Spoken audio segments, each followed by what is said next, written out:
Capítulo 9, versículo 1, livro de João, capítulo 9, versículo 1, a leitura que vamos fazer da palavra de Deus.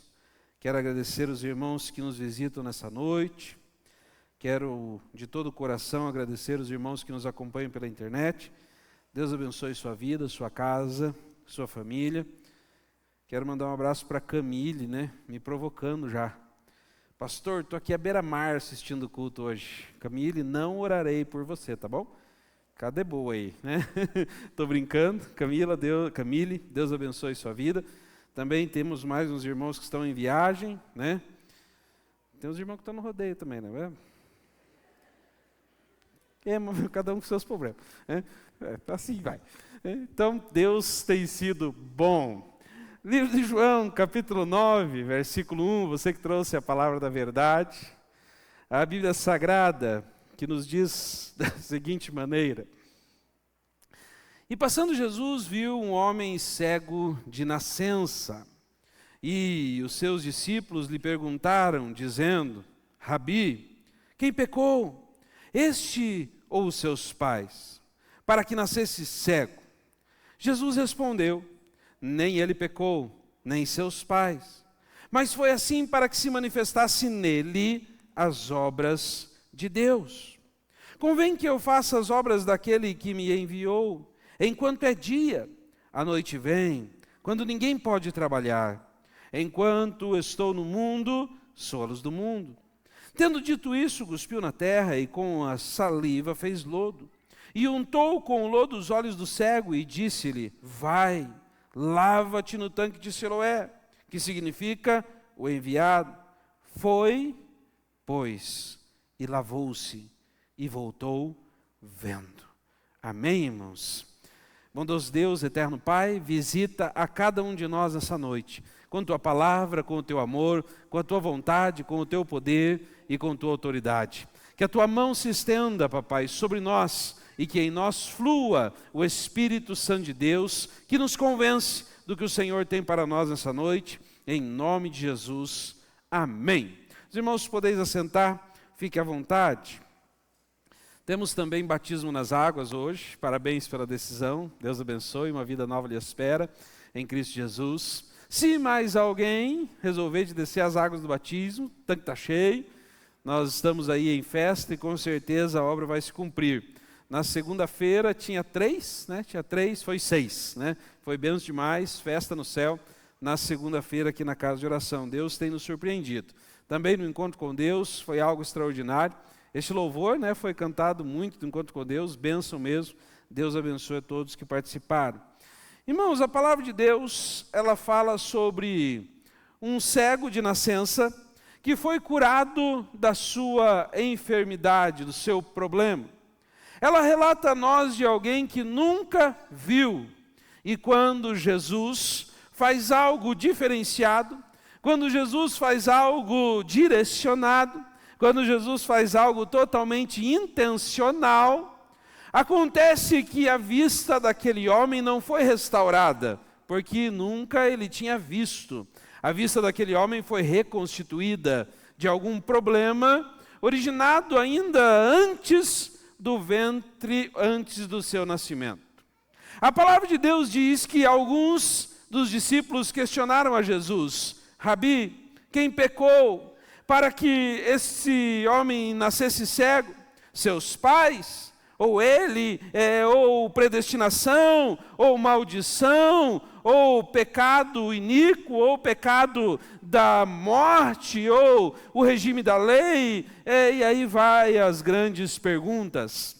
E aí nós vemos que Jesus ensina a eles, dizendo que aquilo não foi um pecado, não foi uma maldição, aquilo não foi uma transgressão, aquilo não foi algo que aquele homem precisaria passar, mas aquilo foi para que a glória de Deus fosse manifesta na vida daquele homem. Deixa eu dizer uma coisa para você nessa noite: muitos vão experimentar o extraordinário e o sobrenatural, se você entender que é para a glória de Deus. Quando é para a glória do homem, o homem que faça, o homem que cuide, o homem que estabeleça, mas quando é para a glória de Deus, Deus assim o faz. Olha para alguém que está do teu lado e diga assim: se for para a glória de Deus, acontece. E aí nós vemos que aquele homem experimenta o milagre. Aquele homem experimenta a cura. Aquele homem que nunca tinha visto as árvores, aquele homem que nunca tinha visto construções, aquele homem que nunca tinha visto cores, aquele homem que nunca tinha visto nada. Ele começa a andar entre as pessoas e as pessoas começam a notar que aquele homem era curado, que aquele homem agora estava restaurado. E a Bíblia Sagrada faz questão de mencionar a nós, não sobre a novidade que ele estava vendo. Já imaginou? Nunca viu. Já imaginou? Ele nunca tinha visto, ele nunca tinha olhado nada, ele nunca se tocou do formato das coisas, a não ser pelo toque de suas mãos, e agora ele passou a ver. Ah, se fosse eu, o escritor dos evangelhos, eu mencionava a alegria daquele homem que nunca tinha visto nada e agora passou a ver. Eu mencionava, olha, aquele homem saltava de alegria, aquele homem começou a correr de um lado para o outro, tocando nas coisas que ele antigamente só tocava, mas agora ele também tinha o poder de ver. Ah, meus irmãos, eu já mencionava aquele homem correndo para os discípulos e dizendo, nossa, é assim que é um ouvido, é assim que é o nariz, é assim que é o cabelo, é assim que é a boca. Eu, se fosse o escritor, eu já iria mencionar, meu amado e querido irmão, nossa, o céu é assim então, é assim que é a luz do sol. E o que acontece de noite? Porque eu só sentia o frio, agora eu vou ter o privilégio de ver a escuridão. Mas o texto não foi escrito para a glória daquele homem. O texto foi escrito para que a glória de Deus fosse manifesta em nossas vidas nessa noite, em nome de Jesus. Diz a palavra de Deus que na cura daquele homem houve uma instrução de culpa, uma instrução de que as pessoas começaram a questionar. As pessoas começaram a olhar para aquele homem e imaginamos que ele deveria estar alegre, como eu já mencionei, mas não está escrito. Deveria estar alegre. As pessoas começaram a olhar e os fariseus começaram a se perguntar, não era aquele que estava na porta do templo, cego, e agora está vendo? E começaram a perguntar para ele, começaram a questionar a ele, e aí vêm vários questionamentos. Alguns diziam, quem que curou ele? Mas como que cura ele se não é dia de cura? Como é que restaura a visão ou dá a visão se não é dia de fazer isso? Quem que fez isso? Se na lei tal diz isso, se na outra lei diz aquilo. Deixa eu dizer uma coisa para você. Para Deus não tem dia e não tem hora. Para Deus existe ocasião. Para Deus existe um tempo oportuno. Para Deus existe vontade soberana. Para Deus existe o que Ele quer, quando quer e da forma que quer. Para Deus não existe um cenário perfeito. Para Deus não existe uma manipulação humana. Para Deus não existe aquilo que nós entregamos, fazemos ou propomos para receber a vontade dEle. A vontade de Deus é soberana sobre o tempo e sobre o que nós possamos entregar ou oferecer. E aí eu vejo que existe uma palavrinha que não está no texto, mas aquele homem foi munida dela. Ousadia. Diga assim comigo, ousadia. A palavra ousadia no nosso dicionário diz qualidade ou característica de alguém ousado, arrojo, coragem de quem ousa, inovador, alguém que domina algo ou domina uma situação. Nessa história, Jesus Cristo dominava o poder, a autoridade sobre a vista daquele homem. E quando ele manda que fossem lavado a vista daquele homem no tanque de Siloé, que quer dizer enviado, ele coloca um motivo. Ele diz, aquele homem vai lá e lava a sua vista no tanque de Siloé, que significa o enviado. Nessa noite tem anjos do Senhor passeando neste lugar, não a nosso pedido, mas enviados por Deus para abençoar tua vida e mudar a tua história. Só quem acredita, faz uma celebração de palmas ao Deus vivo, poderoso e fiel.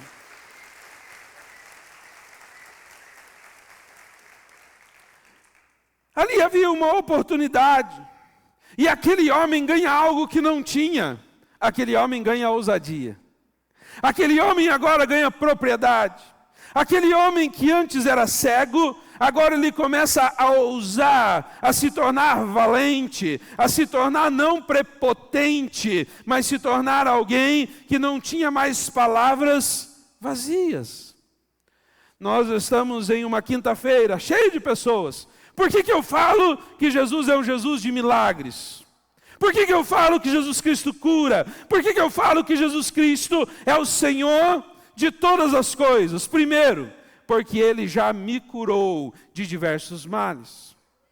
Segundo, porque Ele já me perdoou de vários erros. Terceiro, porque Ele escreveu uma nova história sobre minha vida. Quando as pessoas olham e dizem, mas Ele que é o pastor da igreja, Ele que fazia isso, Ele que fazia aquilo, as pessoas acham que eu tenho vergonha do meu passado. Eu não tenho vergonha do meu passado. Eu tenho ousadia para dizer, sim, eu era cego. Sim, eu era pecador. Sim, eu era errado. Sim, eu andava pelo vale da sombra da morte. Mas aquele que me curou, aquele que me restaurou, aquele que me regenerou, aquele que me perdoou, Ele me deu uma nova oportunidade, uma nova chance. Então, com ousadia, eu posso dizer, Jesus Cristo vive! Ele vive!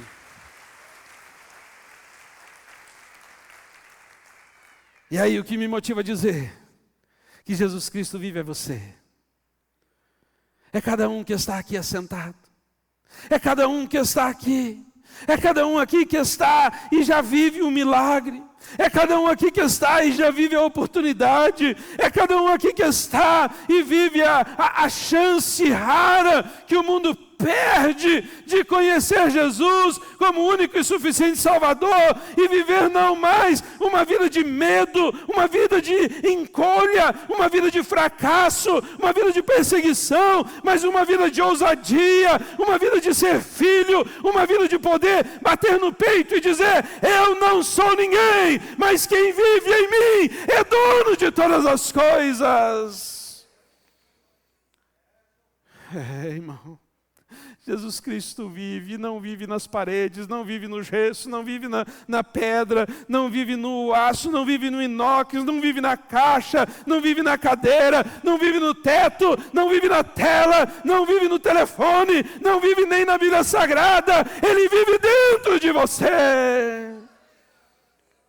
Então aquele que é cego veja, aquele que está passando por dificuldade que comece a ver a mão de Deus se estender, aquele que está passando por tempo de crise comece a ver as oportunidades chegarem, aquele que se encontra triste comece a se alegrar, aquele que não tem mais motivo para viver, encontre, aquele que não tem mais novidades na sua vida, Jesus Cristo tem um novo dia para você e você precisa ser ousado para viver este novo dia. Mas nós somos acostumados a ter experiências que não nos permitem ser ousados. A palavra de Deus diz que quando o homem começa a ser interrogado, se puder pôr na tela, livro de João, capítulo 9, versículo 8.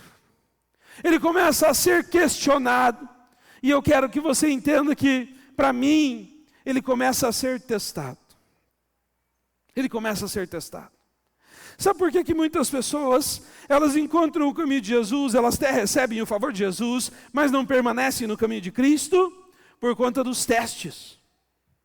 Por conta dos testes. Por conta daquilo que vem tentando aprisionar. Diz a palavra de Deus no versículo 8 de João 9. Então os vizinhos e aqueles que dantes tinham visto que era cego diziam, não é esse aquele que estava sentado e mendigava? Levaram, pois, aos fariseus o que dantes era cego. E era sábado, quando Jesus fez o lodo que abriu os olhos dele. Tornaram, pois, também os fariseus e perguntaram-lhe, como vira? E lhes disse, pois-me lodo os olhos, lavei-me e vejo. Então alguns dos fariseus diziam, este homem não é de Deus, pois não guarda o sábado. Diziam outros, como pode um pecador fazer tais sinais? E havia distinção entre eles. Tornaram, pois, a dizer ao cego, Tu que dizes daquele que te abriu os olhos? O que tu dizes daquele que te abriu os olhos? E ele respondeu que é profeta. Os judeus, porém, não creram que ele tivesse sido cego e que agora visse, enquanto não chamaram os pais do que agora via. E lhes perguntaram-lhes, dizendo: é este o vosso filho? O que vós dizeis ter nascido cego? Como, pois, vê agora? Seus pais responderam e lhe disseram: sabemos que este é o nosso filho e que nasceu cego, mas como agora vê, não sabemos. Ou quem lhe tem aberto os olhos, não sabemos. Mas ele tem idade. Perguntai-lhe a ele mesmo, e ele falará por si mesmo. Seus pais disseram isso porque temiam os judeus, porque já os judeus tinham resolvido que, se alguém confessasse ser ele o Cristo, fosse expulso da sinagoga. Por isso é que seus pais disseram: tem idade, pergunta-lhe a ele mesmo. Deixa eu dizer uma coisa. Você sabia o que projeta o medo? Por que aqueles pais estavam com medo? Por que há esse questionamento? Por que há essa situação? Pastor, a Bíblia não tinha que relacionar a alegria? Não, a Bíblia não está falando sobre o cego. A Bíblia está falando sobre Jesus. A Bíblia está falando sobre poder e sobre autoridade. A Bíblia não tinha que relatar sobre o milagre? Não. A Bíblia não faz nada sem um propósito. A Bíblia foi escrita para nós aprendermos, para nós crescermos e evoluirmos. Quando há todo esse questionamento, há uma palavra por trás de tudo isso. Há uma palavra por trás de tudo isso. E a palavra é maldição. A palavra é passado. A palavra é construção de tempo. A palavra é tradição. Deixa eu dizer uma coisa para você. Jesus Cristo não te liberta da dor. Jesus Cristo te liberta de toda maldição. Nenhuma maldição há quando estamos em Cristo Jesus. E preste bem atenção no que eu vou falar agora. Principalmente você que vem de outra visão de credo. Deixa eu dizer uma coisa para você. Nenhuma maldição há para quem está em Cristo Jesus. Nenhuma tradição há para quem está em Cristo Jesus. Nenhuma religiosidade há para quem está em Cristo Jesus. Com Cristo Jesus nós temos ousadia, porque temos novidade de vida, porque Ele um dia nos chamou, nos gerou e nos salvou. Então o teu passado, Ele apagou.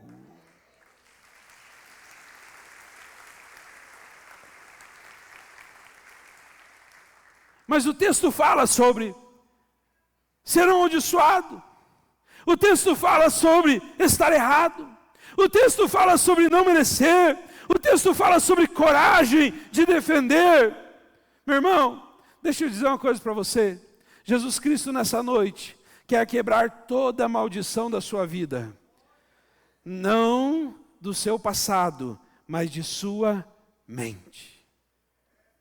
Não do seu círculo de amizades, mas do que te domina. Aqueles fariseus eram dominados pela tradição. Aqueles pais eram dominados pelo medo. E essa situação era dominada pela maldição. Mas Jesus Cristo escreve uma nova história de coragem e de ousadia. E aí nós continuamos o texto. João 9, 24. Eles começam e continuam a interrogar, a achar motivo. Deixa eu perguntar aqui para você. Alguém já recebeu um milagre da parte do Senhor? Aplaude a presença dele.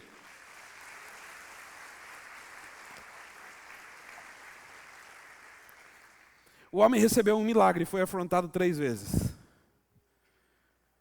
Você recebeu um milagre e foi afrontado quantas? Em quantas você desistiu, desanimou, parou?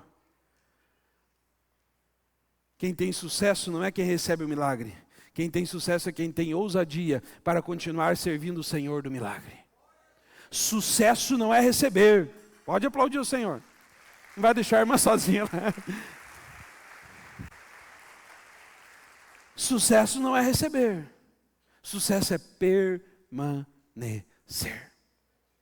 Um time de futebol, quando joga e ganha um campeonato, todo mundo se alegra.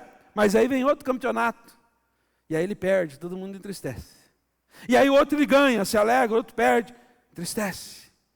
Com Jesus não é assim, meu irmão.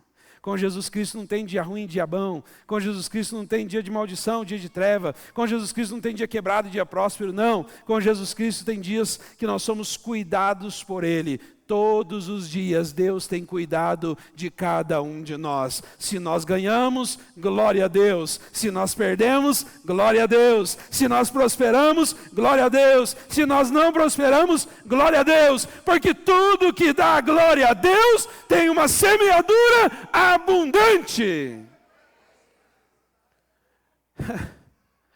Aí o texto traz para nós em João 9:24. Chamaram, pois, uma segunda vez pelo homem, que tinha sido cego, e disseram-lhe: dá glória a Deus, nós sabemos que esse homem era pecador. Respondeu ele, pois, e disse: se é pecador, não sei, mas uma coisa eu sei, é que, havendo eu sido cego, agora vejo. Deixa eu dizer uma coisa para você, e preste muita atenção. Teu pecado não pode te condenar, a não ser que você esteja preso nele. Jesus Cristo não veio para te fazer justiça, Ele veio para te dar liberdade, e você é livre em Cristo Jesus. Não deixe o pecado te aprisionar, não deixe a maldição te aprisionar, mas seja livre, seja liberto em Cristo Jesus. Se o homem que curou é pecador, eu não sei. É o que o rapaz diz. Se o homem que tocou em mim é pecador, eu não sei. É o que o rapaz diz. Se o pastor é santo ou não é, eu não sei. É o que o rapaz está ensinando para a gente. Se a igreja é boa ou não é, eu não sei. É o que o rapaz está ensinando para a gente. Se o evangelho é genuíno, é puro, eu não sei. É o que o rapaz está ensinando para a gente. Se os membros daquela igreja são perfeitos ou não são, eu não sei. É o que o rapaz está ensinando para a gente. Se tudo lá é 100%, eu não sei. É o que o rapaz está ensinando para a gente. Mas uma coisa sei, é que havendo eu sido cego, agora eu vejo. Eu não tenho a igreja perfeita, mas eu sei que aqui a cura, a milagre, a novidade é manifestação da glória de Deus.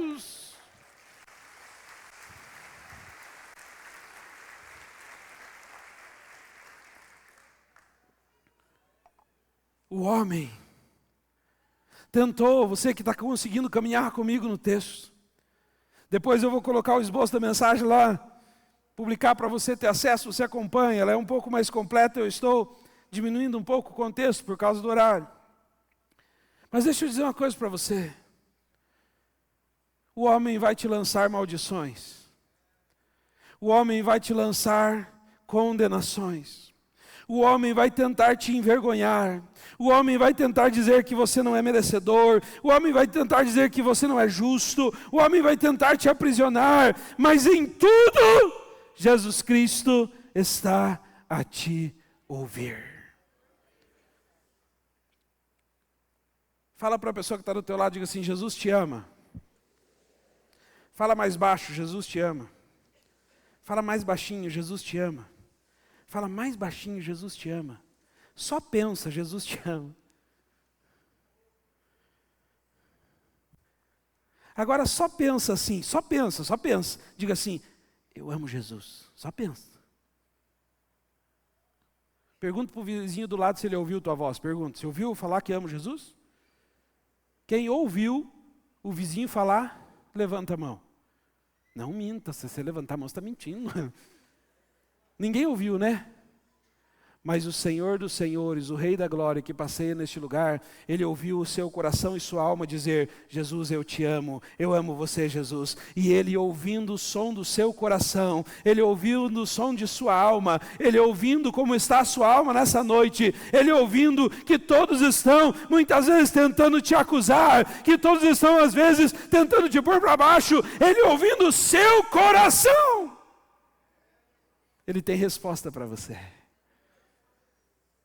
Quando você fala, mesmo que no íntimo de sua alma, Jesus, eu te amo, Jesus Cristo olha para Deus e fala: Pai, está funcionando, eu salvei alguém na cruz do Calvário, esta pessoa me reconheceu como o único e suficiente Salvador, ela está fazendo uma declaração para mim lá de baixo.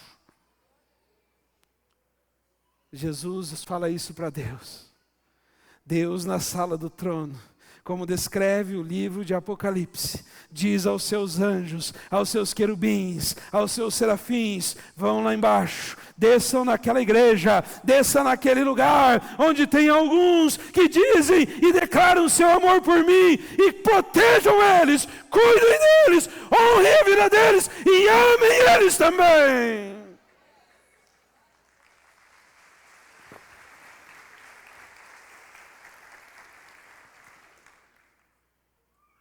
João 9:35 diz, 35 diz, Jesus ouviu que o tinham expulsado, e encontrando-o disse: crês tu no Filho de Deus?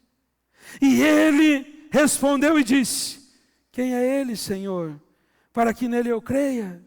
E Jesus lhe disse: tu já o tens visto.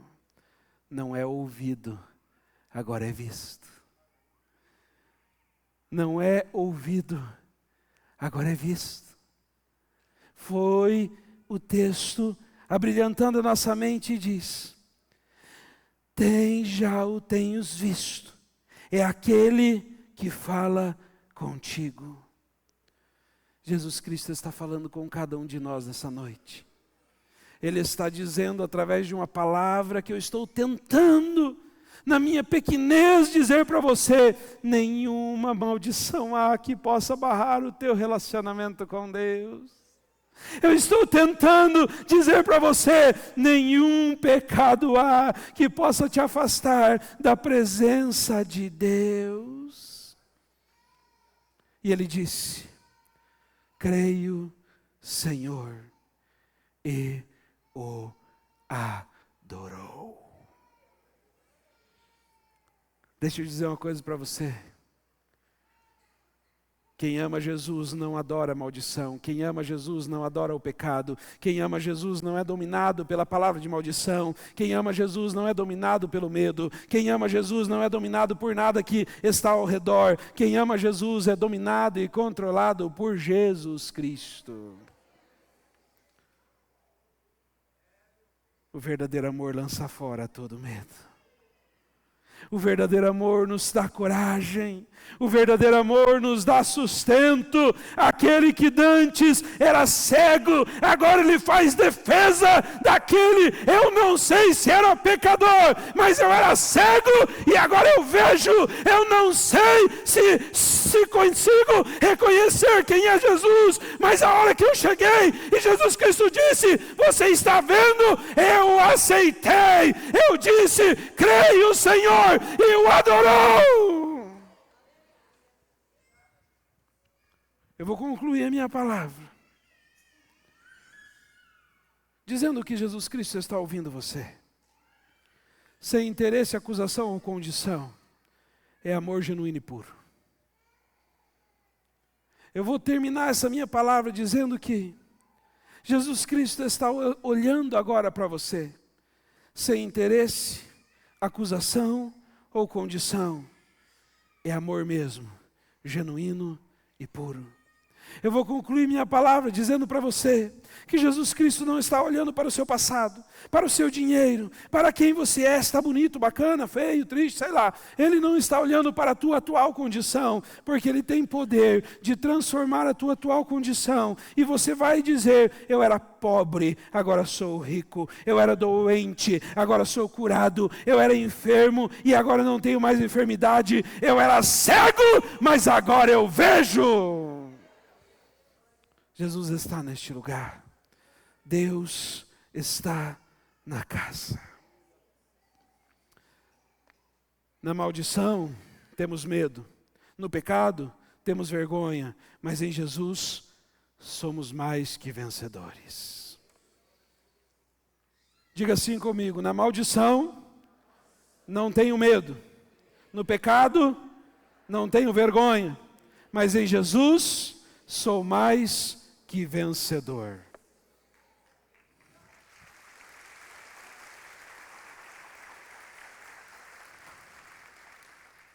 Coloca o tema da mensagem na tela. Ou seja, somos ousados, temos ousadia, porque um dia Jesus Cristo nos salvou. Feche seus olhos e entregue a sua vida